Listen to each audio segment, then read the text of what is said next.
Yo, what's going on? We the cast of Money and Violence. And you watching 1200squad.com. Like the fire needs the air. Yeah. I won't burn unless you're there. I need you to hate so I can use it for energy. You know, the more shocking part for me is people that you used to watching TV or watch doing an interview, they're right next to you now. Like the other day I'm watching 50 Cent on 105 Breakfast Club and we was there too, so I'm like, oh, moving on. How I came about with making the show, truthfully, was I would remember back. I would try to think of experiences that I've been through. That's how it all started, was just experiences, because I've been living for a very long time, you understand what I mean? And I've lived a crazy life, and these dudes will tell you, like, I used to sit there and tell you dudes a million stories.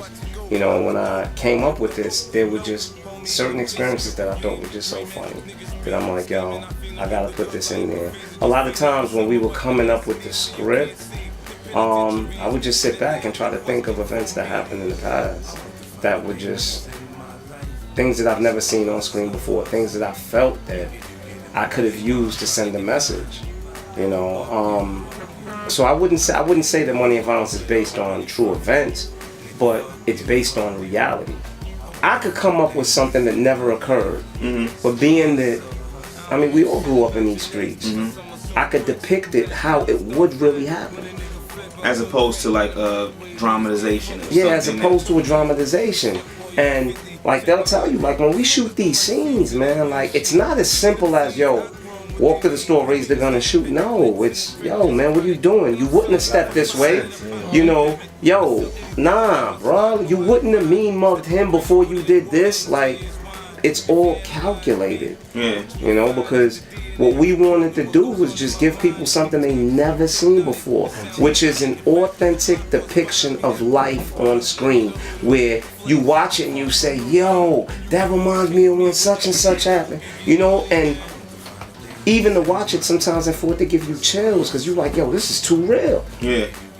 That's because with reality TV today, it's not reality. It's entertainment. It's entertainment. We're showing you reality. We're showing you what's really going on in the streets. We're not showing you what's going on inside of a house with a group of people and what you think will happen. No, we're showing you what's going on in the streets. Yeah, we're basically not here to amuse you. We want you to think and see what's going on. But I also think it's because of the audience that they cater to, man.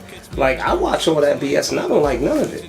I don't watch it at all. You understand? And I think it's because you have most of the viewing audience of people that haven't really been there, that haven't really lived this life. So they learn these streets off of what they see on television, man. I don't have a crowd.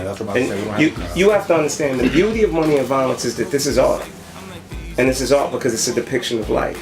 And when you have something that's a true depiction of life, our viewers range from 12, 13, 14 years old to 55, 60 years old.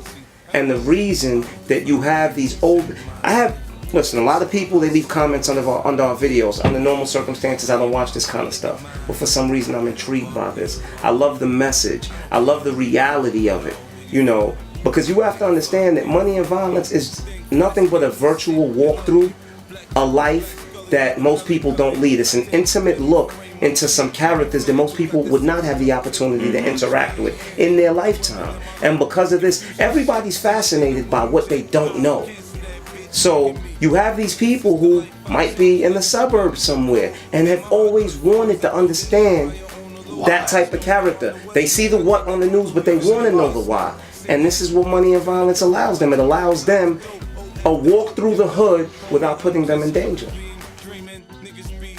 I got this one story, something that happened a couple of weeks ago. I wake up one morning, I get an email, and the email's from Twitter, and it's like, you got an @mention, so I go on Twitter, and it's like, it's from Michael Rapaport, the actor, and it's like, I love this show, high five. So I'm like, I go look at the profile, 60,000 followers, following like 100 people. I'm like, this ain't Michael Rapaport, I paid no mind.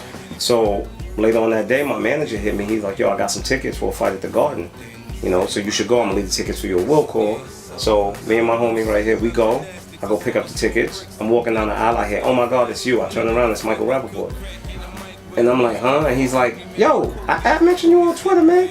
You ain't hit me back. He was like, oh shit, I fuck with this. He's like, yo, I love the show, man. I show? And I'm just like, this is crazy. Like, for real. I sell anything, I'm a hustler, I know how to grind. Step on grapes, put it in water and tell you it's wine. If you analyze